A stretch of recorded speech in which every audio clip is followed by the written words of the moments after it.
Hello ladies and gentlemen, welcome back to the channel. My name is Mark Roden. In today's video we're going to be going over ranking all of the Nissan S chassis generations from worst to best. Now there's actually not that many of them, so I have 10 here, and the reason why is because I split up the S13 Coupe and the S13 Hatch, and I also split up the S14 Zanki and the S14 Kookie. I also split up the Cady is in there as well, because in my opinion the Coupe and Hatch are two completely different cars, man. They really are. I mean, especially here in America, like, they're different cars. And then the Zanki and Kookie are, again, two different cars based off of their looks, but realistically they're pretty much the same. But looks wise they're very different, so I'm going to rank them separately. It also makes the video slightly more entertaining, I feel like, to see where I rank each one individually. But song of the day, because we're doing these bad boys now, is called Snooze You Lose by Baby Chief Do It. I have been loving this kid. This kid's like 15, 16, I don't even know. He's a young kid though, and I have been listening. He has had 2 song of the days already, and we've only been doing it for 3 days. The guy's a beast. I love this guy. It's rap music, so if you don't like rap music, don't listen to it. Obviously, you'll probably just get upset. But if you do like rap music, go give it a try. It's more like the drill side of things, I guess you can say. But still, yeah, go give it a try. But without further ado, let's go right into it with number 10, my least favorite of the S chassis. And that dishonor, unfortunately, goes to the S1110. Listen, this is like, I think, the 2nd generation Silvia, I believe.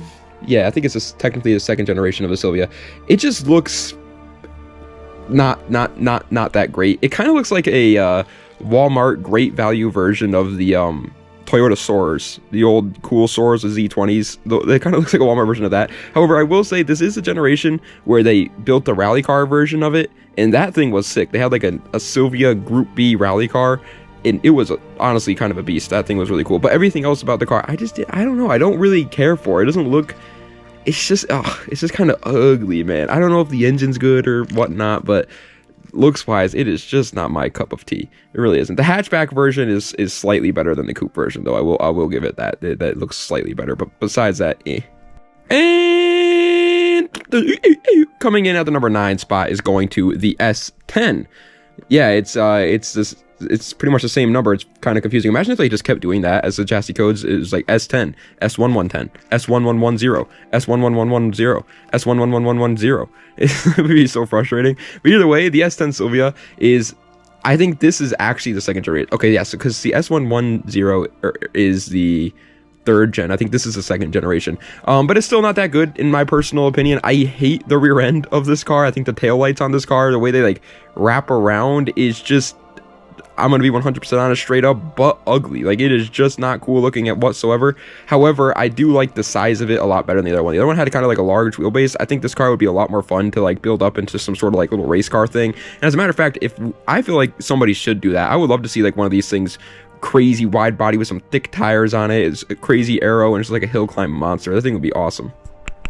Coming in at the number 8 spot, however, is going to the very first one. This is one that started it all, the CSP 311, 1st generation of the Nissan Silvia. I've said it multiple times on the old Marcus Roden channel here. I just am not the biggest fan of really classic cars. I'm just not. Okay, it's not my generation. You know, I was built in 2000, and so, you know, I'm just not, I don't really see the appeal behind it. However, I do think the CSP 311 is a very beautiful car. They got the lines on this car very, very well. It's unfortunate what they decided to do right after with the S10 and the S11. S110, S whatever, that freaking 3rd generation. It's unfortunate what they decided to do with those, but the CSP 311 is very beautiful. The only reason why I did put it at the number 8 spot, though, even though it did start it all, is obviously performance-wise, it's not anything to write home about. And on top of that, I know I would just hate to own this car. I would probably never drive it if I owned it. It's just not my personal cup of tea. But in terms of styling, they did kind of nail this one. It looks pretty. It's a pretty car. And coming in at 7th place is going to the wonderful S12. The S12 is the forgotten child. I feel like nobody, well, actually, I would say the S10 and S110 and the S12 are all kind of forgotten Silvias. Nobody ever really talks about any of those cars. But the S12 is especially a forgotten child. It kind of looks like a Celica Supra. Like, if people say it looks like the Mark III Supra, I don't think it looks like that. I think it looks like the Mark II, the 2nd generation Supra. It looks very similar to the 2nd generation Supra, actually. And it's okay-wise. I think they definitely improved in the looks from the S110. I think it looks much better. It does have pop-up headlights, which is you know, that's iconic. And these people do modify some S12s, so we can see what they look like when they're modified. And modified, they actually do look relatively good. Their rear-wheel drive, it was a decent car. However, I do think that this styling choice, the 80s styling, is still a little bit outdated, and I don't think it really holds a candle to the 90s cars. On top of that, the 90s Silvias, I mean, we're gonna get into those obviously pretty soon here. They are just beautiful. And the first of the 90s Silvias, my least favorite of them, 6th place is going to the S14 Zanki. We are now into the ones that everybody pretty much knows at this point. These are the common ones. The Zanki, in my opinion, is the worst of them, though. I think the Zanki looks way too tame. Like, this car just doesn't look aggressive. It looks like a grandma car compared to the Kookie. And I know the rear end is pretty much exactly the same. The side profile is pretty much exactly the same. It's just the front end. In terms of engines and stuff like that, it's pretty much the same car. Like, this is the same car as the Kookie. It's just the looks. But I think the looks really do drag it down quite a bit. I think the looks on the Zanki are very, very bad compared to the Kookie.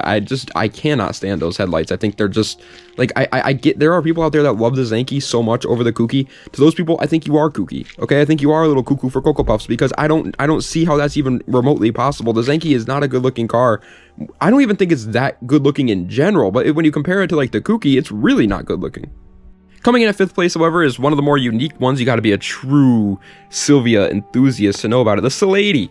The Cady, my boy, my baby Cady. It's like it combined the best of both worlds, right? You got the S13 hatch rear end and the S13 coupe front end, and everybody was like, that's freaking awesome. And I will admit, the first time I saw this lady, I also thought that was freaking awesome. You know, I thought that was actually a pretty cool thing.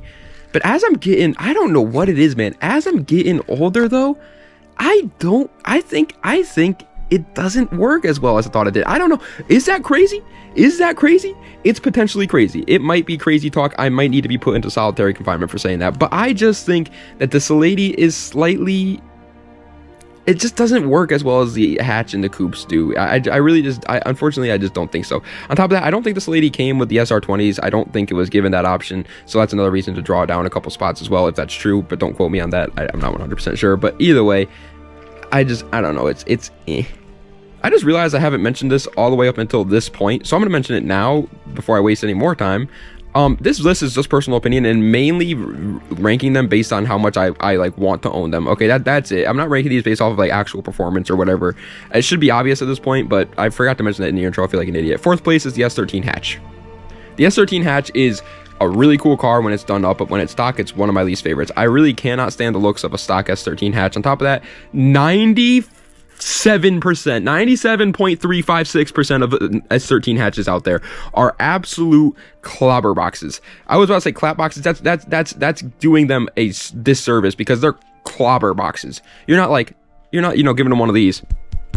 No, you're giving them one of these. Bang, bang, bang, bang, because they're just that destroyed. And so it's unfortunate, because it paints a bad limelight for the S13 hatches. I just have a bad image of S13 hatches when I think of the S13 hatch. On top of that, I'm not the biggest fan of the whole hatch idea anyways. And while I am a big fan of pop-up headlights, I'm sorry, but the fixed headlights of the coupe are just mwah.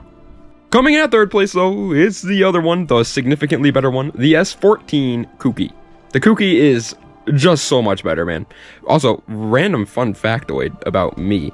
I always, for the longest time, thought the Kookie was the other one and the Zanki was this one, because Zanki just sounds like aggressive and cool, you know, like Zanki. That sounds like beastly, and this car obviously looks much more aggressive and cool.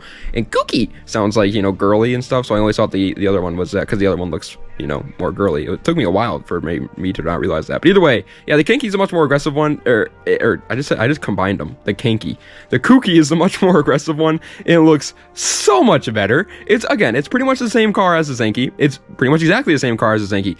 The only difference is the front end looks, but the front end looks are that much different for me. I love the front end. You can make this look so much more aggressive than you can a Zanki. Zankis, they just don't work with like aggressive aero, wide body kits, spoilers, stuff like that. It doesn't work like that, and it's almost like you kind of have to keep them stock. Whereas a Kookie, you can do whatever you want, and this car's going to take it, and he's going to love it because of those front end headlights that are just angled and look like they're ready to kill. They look like they're ready to hunt. They look like my cat. His name's Captain, and he's an aggressive little bat.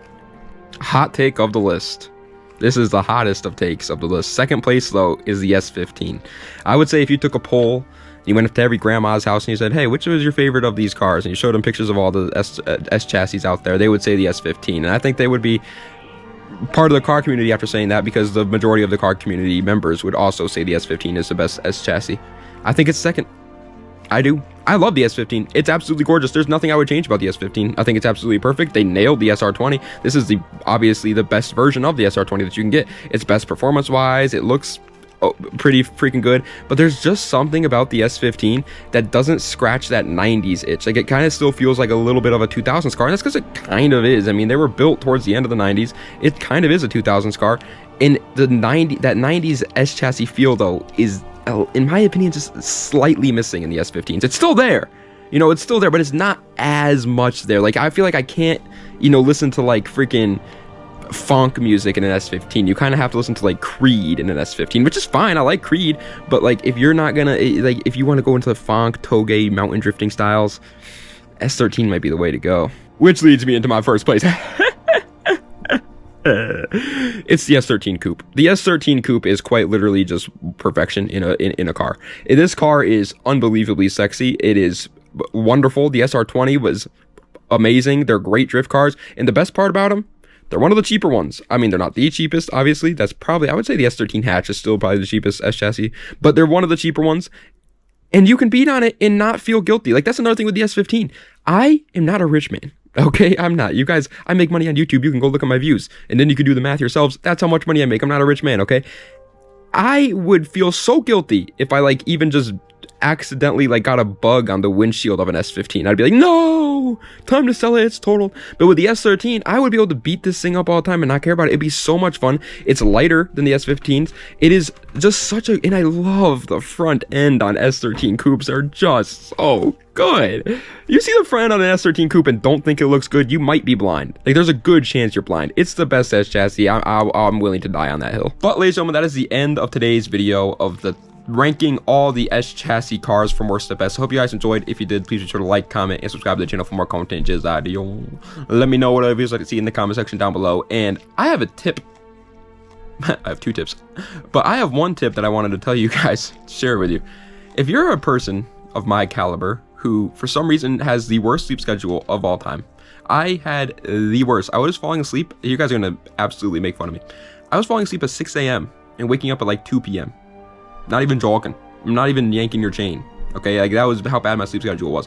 And I was like, I gotta fix this. But I've tried fixing it like hundreds of times in the past, and to no avail. I can never fix it. So I was like, what am I doing wrong? What do I gotta change, right? So you wanna know what I changed? I started reading a book an hour before bed. This is the book I'm reading. It's called The Witcher, Blood of Elves. I've never even heard of it before. I know they made video games of it. I didn't know they made a book though. And so I was like, okay, you know what? I'll give it a shot. It's an okay book. I don't really like have any, you know, I don't have like a nice review of it or anything like that. But the thing is, it's the screens. I've figured it out. I've cracked the code, friend. I went from falling asleep at like 6 a.m. and waking up at 2 p.m. to literally falling asleep at like midnight now, which is still like not great or anything, but it's better than before, and waking up at like 8 a.m. in literally like a week. Without even really trying. All I did was read the book, go upstairs, turned off my phone, made sure I wasn't listening to anything. I know what you're thinking. Well, I can't do that, Mark, because it drives my brain insane. Trust me, it doesn't drive your brain as insane as my brain. And if I can do it, you can do it. Go up there, turn on a Joe Rogan podcast or something. I don't know. I was turning on Theo Von podcast because I always thought he was funny. I'm not a big podcast guy though. I was like, I heard the Joe Rogan podcast is pretty big. Tried listening to them. I didn't think it was funny enough. So then I went to Theo Von. So I was like, this is good. Turned on that, turned my phone upside down, listened to it in the background, fell right asleep, man. It works like a charm. If you're having trouble fixing your sleep schedule, give that a shot, man, because it works.